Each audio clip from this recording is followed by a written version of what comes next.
প্রশ্নটা ছিল হলো যে এই যে জনাব তারেক রহমানের সাথে প্রফেসর মোহাম্মদ ইউনূসের যে বৈঠকটা, এটাতে আমরা এটা মানে এটা একটা মূল্যায়ন করেন, এটা দিয়ে আসলে আমরা কি পেলাম? আসলে ডক্টর ইউনূস সাহেব অনেক অনেক চালাক মানুষ। চালাক বলেন, ক্লেভার বলেন, চতুর বলেন, ইন্টেলিজেন্ট বলেন, সবগুলো গুণই ওনার মধ্যে আছে। উনি যখন দেখেছেন যে বিএনপি এই মুহূর্তে আন্দোলনে যাবে, উনি যখন এটা কনফার্ম হয়ে গেছেন, উনি যে কোনোভাবে, আমার কাছে মনে হয় যে ব্রিটিশ ভিজিট করা তার পুরস্কারের জন্য বা ওই অর্থ আনার জন্য, উনিও জানেন যে অর্থ পাওয়া যাবে কি যাবে না। আমার মনে হয় যে আমাদের অ্যাক্টিং চেয়ারম্যান ওনার সাথে এই মিটিংটাই করার জন্য ওনার যাওয়া, কারণ আমাদের অ্যাক্টিং চেয়ারম্যান খুব খুব যে রাজি ছিলেন এই মিটিংটা করার জন্য, তাও আমার মনে হয় না।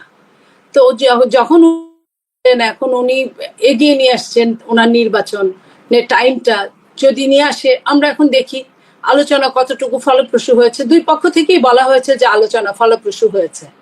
তো আমরা এটা বিশ্বাস করি যে বৃক্ষ তোমার নাম কি, ফলেই পরিচয়। তো ফল দেখার জন্য এতদিনই অপেক্ষা করেছি, আর 2-4 দিন অপেক্ষা করা তো অস্বাভাবিক কিছু না।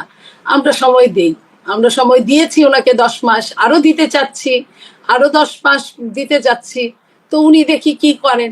এখন আসার পরেই আমরা বুঝতে পারবো যে এটা যতটা উনি, একদিকে আমি এখানে বলবো যে দূরদৃষ্টি সম্পন্ন, কারণ বিএনপি ছাড়া যে ওনার টিকে থাকা সম্ভব না এটা উনি বুঝেন।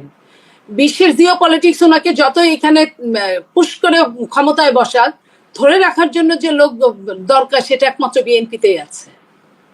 তো সেই জায়গায় উনি বিএনপিকে অসন্তুষ্ট রেখে কতক্ষণ ভালো থাকবেন আমি জানি না। উনি এই গত 10 মাস বিএনপিকে অসন্তুষ্ট রেখেছে। আপনি দেখেছেন যে সালাউদ্দিন সাহেব মাঝখানে বলেছিলেন যে লাস্ট যেবার মিটিং করলেন তার আগে, লাস্টের আগের বার উনি বলেছিলেন যে আমরা 4-5 দিন যাবত একটা সময় চেয়ে পাচ্ছি না, অথচ ছাত্ররা যায় এই সময় চাওয়ার আগেই তারা পেয়ে যায়। তো এটা তো আমাদের জন্য দুঃখজনক। একটা দল, এত বড় দল, সময় চাওয়ার পরে কেউ কোনো মানে এই কনসার্নটাই তারা মাথায় রাখে নাই, নেয় নাই। তো সেইখানে আপনার এখান থেকে বোঝা যায় বিএনপি প্রমাণ করেছে আজকে এটাই, যে জনাব তারেক রহমান সাহেব যে উনি বলেছিলেন এই সরকার আমাদেরই সরকার, এই সরকারের ব্যর্থতা মানে আমাদেরই ব্যর্থতা।